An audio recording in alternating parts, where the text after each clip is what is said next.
ألف لام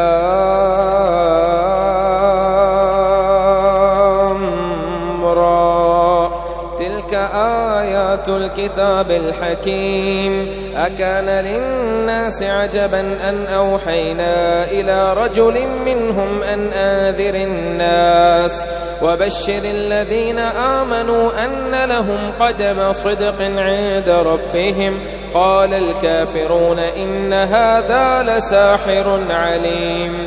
قال الكافرون إن هذا لساحر مبين إن ربكم الله الذي خلق السماوات والأرض في 6 أيام ثم استوى على العرش يدبر الأمر ما من شفيع إلا من بعد إذنه ذلكم الله ربكم فاعبدوه أفلا تذكرون إليه مرجعكم جميعا وعد الله حقا إنه يبدأ الخلق ثم يعيده ليجزي الذين آمنوا وعملوا الصالحات بالقسط والذين كفروا لهم شراب من حميم وعذاب أليم بما كانوا يكفرون هو الذي جعل الشمس ضياء والقمر نورا وقدره منازل لتعلموا عدد السنين والحساب ما خلق الله ذلك إلا بالحق يفصل الآيات لقوم يعلمون إن في اختلاف الليل والنهار وما خلق الله في السماوات والأرض لآيات لقوم يتقون إن الذين لا يرجون لقاءنا ورضوا بالحياة الدنيا واطمأنوا بها والذين هم عن آياتنا غافلون أولئك مأواهم النار بما كانوا يكسبون إن الذين آمنوا وعملوا الصالحات يهديهم ربهم بإيمانهم تجري من تحتهم الأنهار في جنات النعيم دعواهم فيها سبحانك اللهم وتحيتهم فيها سلام وآخر دعواهم أن الحمد لله رب العالمين ولو يعجل الله للناس الشر استعجالهم بالخير لقضي إليهم أجلهم فنذر الذين لا يرجون لقاءنا في طغيانهم يعمهون وإذا مس الإنسان الضر دعانا لجنبه أو قاعدا أو قائما فلما كشفنا عنه ضره مر كأن لم يدعنا إلى ضر مسه كذلك زين للمسرفين ما كانوا يعملون ولقد أهلكنا القرون من قبلكم لما ظلموا وجاءتهم رسلهم بالبينات وما كانوا ليؤمنوا كذلك نجزي القوم المجرمين ثم جعلناكم خلائف في الأرض من بعدهم لننظر كيف تعملون وإذا تتلى عليهم آياتنا بينات قال الذين لا يرجون لقاء نأت بقرآن غير هذا أو بدله قل ما يكون لي أن أبدله من تلقاء نفسي إن أتبع إلا ما يوحى إلي إني أخاف إن عصيت ربي عذاب يوم عظيم قل لو شاء تلوته عليكم ولا أدراكم به فقد لبثت فيكم عمرا من قبله أفلا تعقلون فمن أظلم ممن افترى على الله كذبا أو كذب بآياته إنه لا يفلح المجرمون ويعبدون من دون الله ما لا يضرهم ولا ينفعهم ويقولون هؤلاء شفعاؤنا عند الله قل أتنبئون الله بما لا يعلم في السماوات ولا في الأرض سبحانه وتعالى عما يشركون وما كان الناس إلا أمة واحدة فاختلفوا ولولا كلمة سبقت من ربك لقضي بينهم فيما فيه يختلفون ويقولون لولا أنزل عليه آية من ربه فقل إنما الغيب لله فانتظروا إني معكم من المنتظرين وإذا أذقنا الناس رحمة من بعد ضراء مستهم إذا لهم مكر في آياتنا قل الله أسرع مكرا إن رسلنا يكتبون ما تمكرون هو الذي يسيركم في البر والبحر حتى إذا كنتم في الفلك وجرين بهم بريح طيبة وفرحوا بها جاءتها ريح عاصف وجاءهم الموج من كل مكان وظنوا أنهم أحيط بهم دعوا الله مخلصين له الدين لئن أنجيتنا من هذه لنكونن من الشاكرين فلما أنجاهم إذا هم يبغون في الأرض بغير الحق يا أيها الناس إنما بغيكم على أنفسكم متاع الحياة الدنيا ثم إلينا مرجعكم فننبئكم بما كنتم تعملون إنما مثل الحياة الدنيا كماء أنزلناه من السماء فاختلط به نبات الأرض مما يأكل الناس والأنعام حتى إذا أخذت الأرض زخرفها وزينت وظن أهلها أنهم قادرون عليها أتاها أمرنا ليلا أو نهارا فجعلناها حصيدا كأن لم تغن بالأمس كذلك نفصل الآيات لقوم يتفكرون والله يدعو إلى دار السلام ويهدي من يشاء إلى صراط مستقيم للذين أحسنوا الحسنى وزيادة ولا يرهق وجوههم قتر ولا ذلة أولئك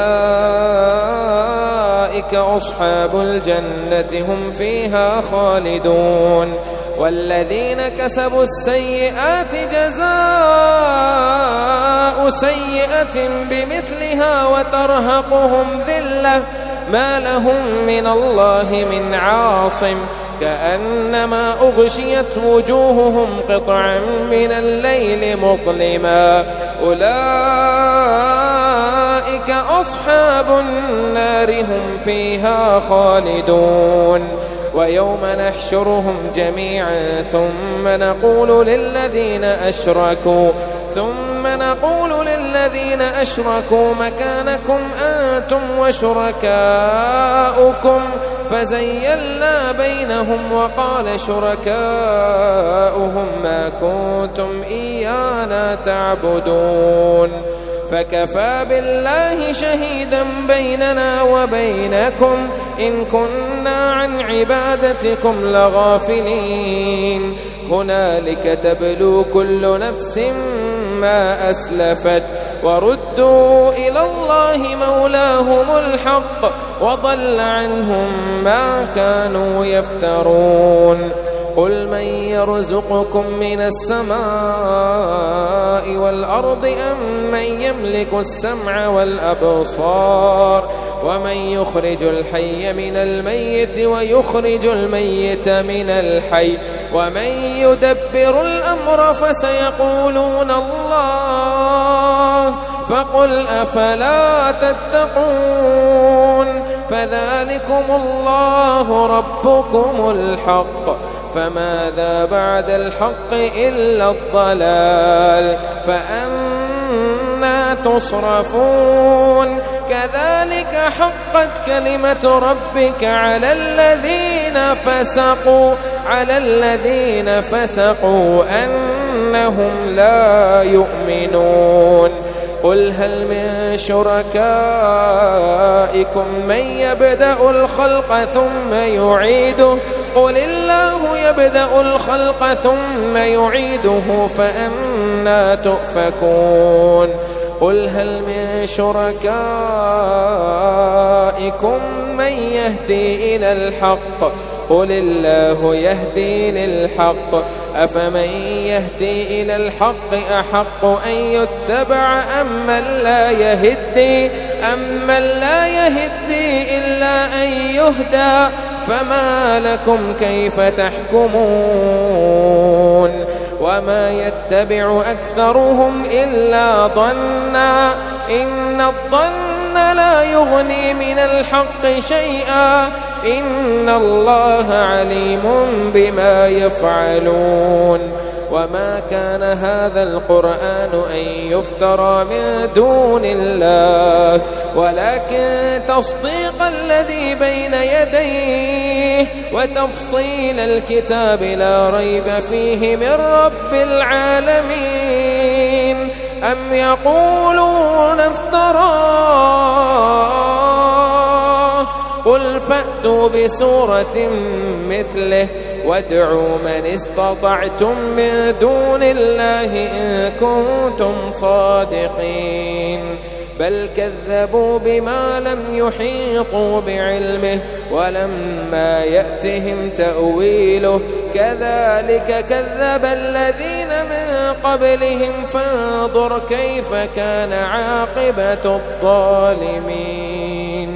ومنهم من يؤمن به ومنهم من لا يؤمن به وربك أعلم بالمفسدين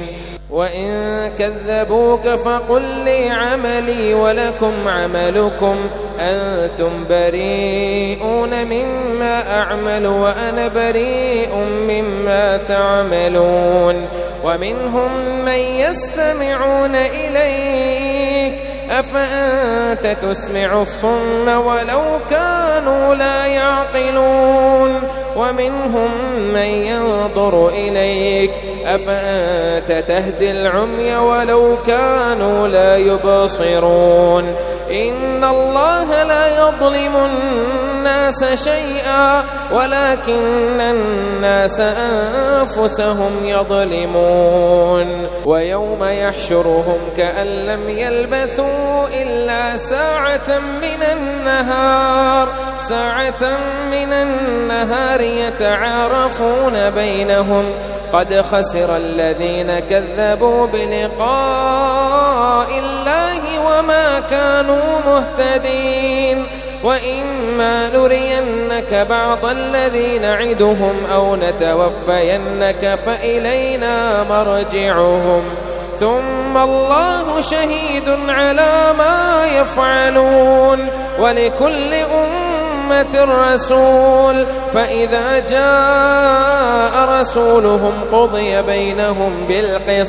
بالقسط وهم لا يظلمون ويقولون متى هذا الوعد إن كنتم صادقين قل لا أملك لنفسي ضرا ولا نفعا إلا ما شاء الله لكل أمة أجل إذا جاء أجلهم فلا يستأخرون ساعة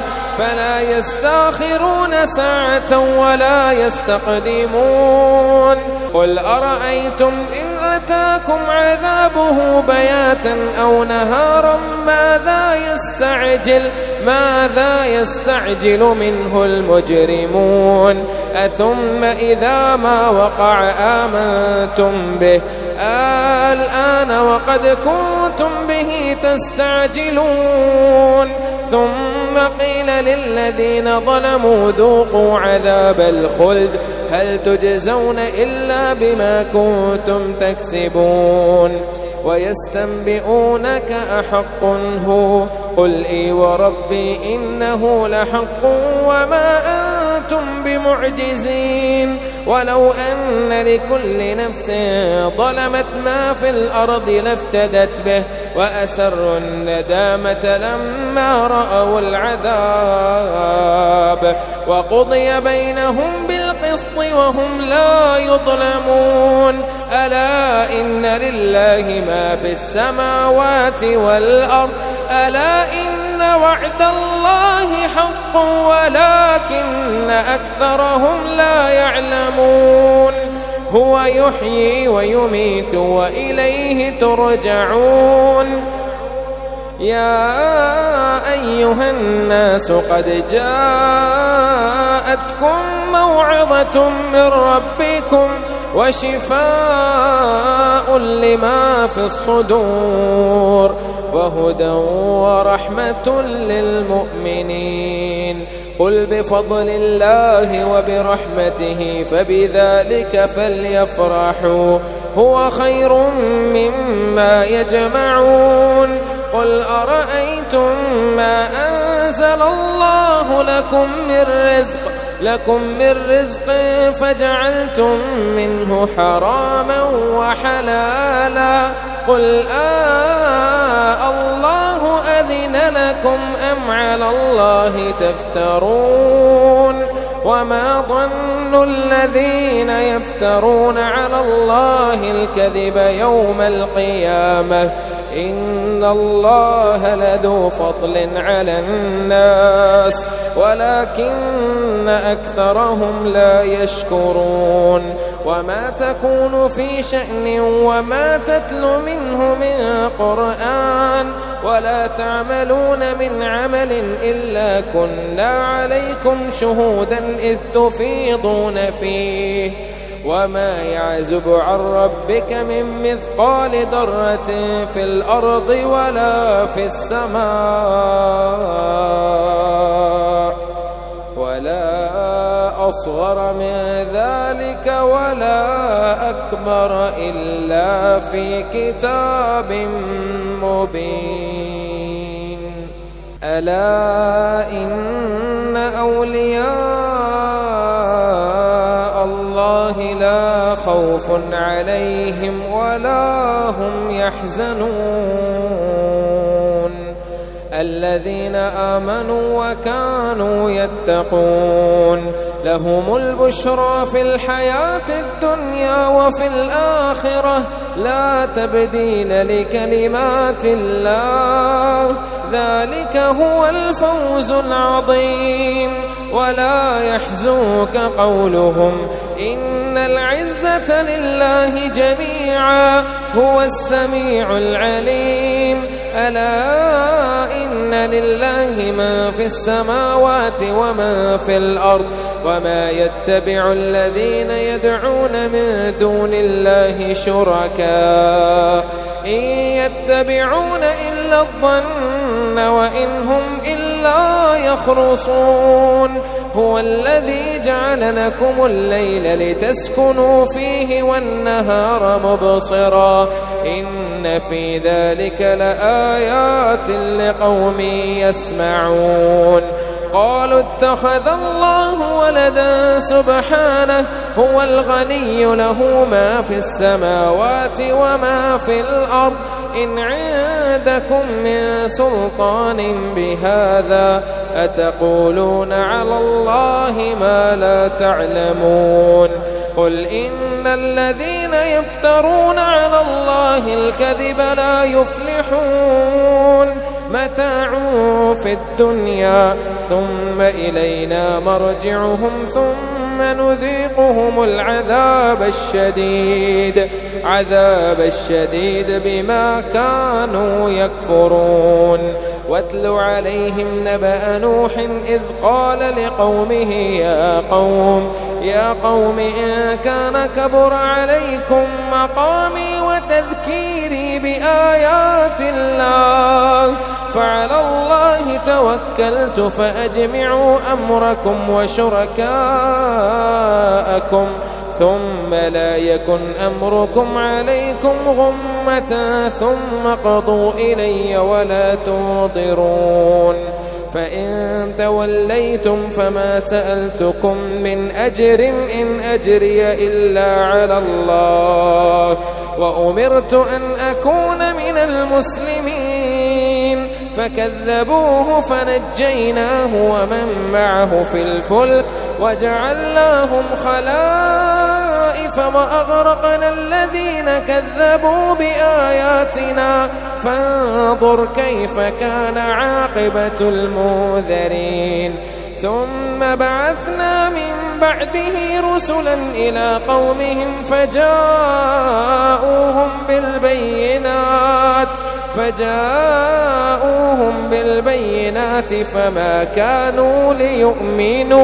فما كانوا ليؤمنوا بما كذبوا به من قبل كذلك نطبع على قلوب المعتدين ثم بعثنا من بعدهم موسى وهارون إلى فرعون وملئه بآياتنا فاستكبروا وكانوا قوما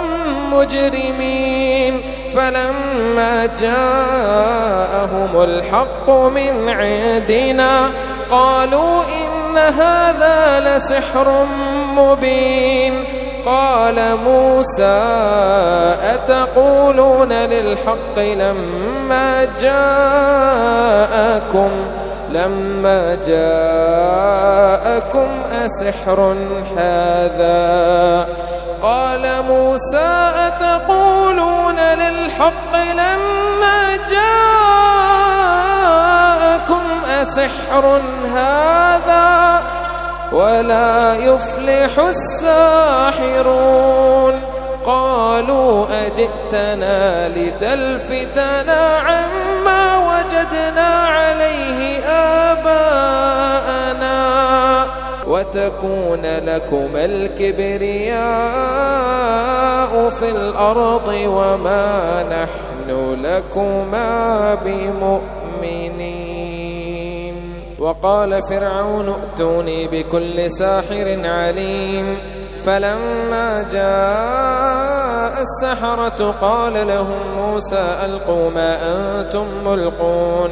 فلما ألقوا قال موسى ما جئتم به السحر إن الله سيبطله إن الله لا يصلح عمل المفسدين ويحق الله الحق بكلماته ولو كره المجرمون فما آمن لموسى إلا ذرية من قومه على خوف من فرعون وملئهم أن يفتنهم وإن فرعون لعال في الأرض وإنه لمن المسرفين وقال موسى يا قوم إن كنتم آمنتم بالله فعليه توكلوا إن كنتم مسلمين فقالوا على الله توكلنا ربنا لا تجعلنا فتنة للقوم الظالمين ونجنا برحمتك من القوم الكافرين. وأوحينا إلى موسى وأخيه أن تبوأ لقومكما بمصر بيوتا واجعلوا بيوتكم قبلة وأقيموا الصلاة وبشر المؤمنين. وقال موسى ربنا إنك آتيت فرعون وملأه زينة وأموالا في الحياة الدنيا ربنا ليضلوا عن سبيلك ربنا اطمس على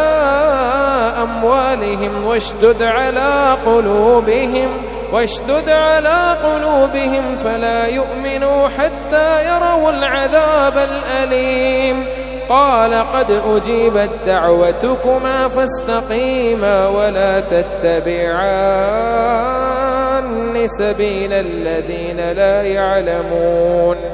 وجاوزنا ببني إسرائيل البحر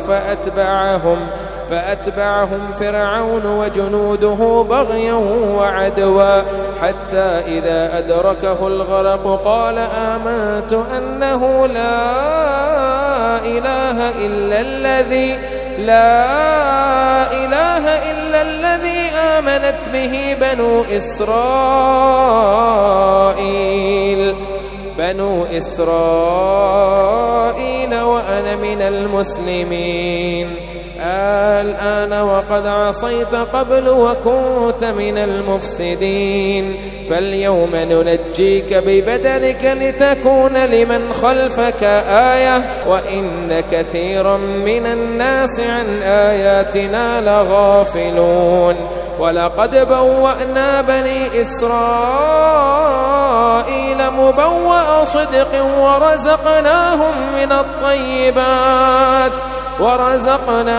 من الطيبات فما اختلفوا حتى جاءهم العلم إن ربك يقضي بينهم يوم القيامة فيما كانوا فيه يختلفون. فإن كنت في شك مما أنزلنا إليك فاسأل الذين يقرؤون الكتاب من قبلك لقد جاءك الحق من ربك فلا تكونن من الممترين ولا تكونن من الذين كذبوا بآيات الله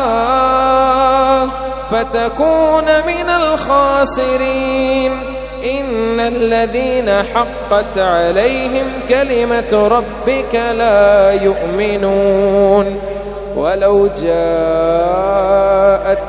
كل آية حتى يروا العذاب الأليم.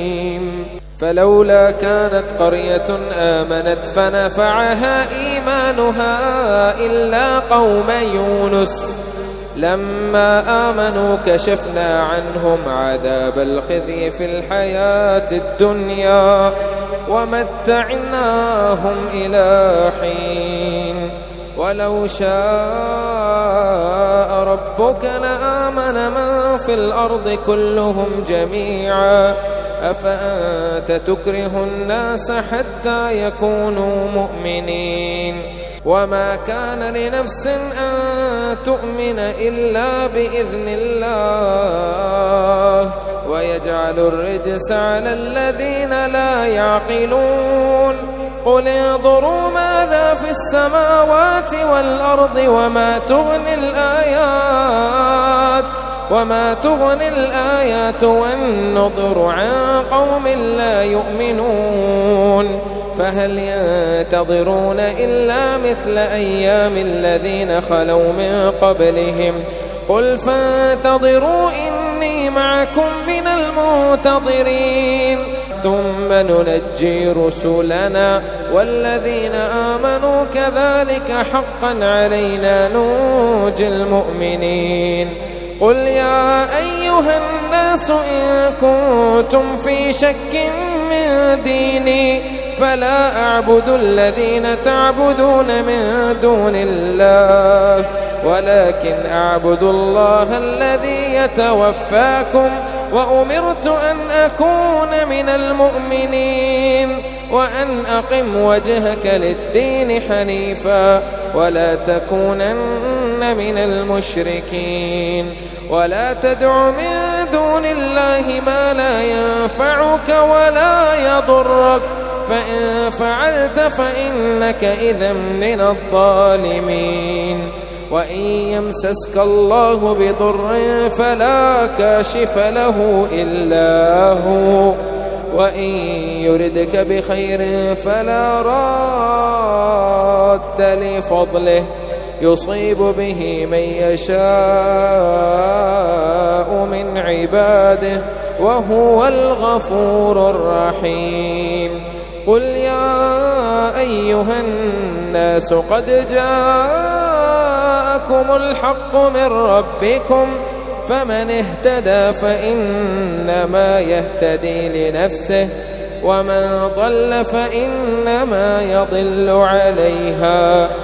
وما أنا عليكم بوكيل واتبع ما يوحى إليك واصبر حتى يحكم الله وهو خير الحاكمين.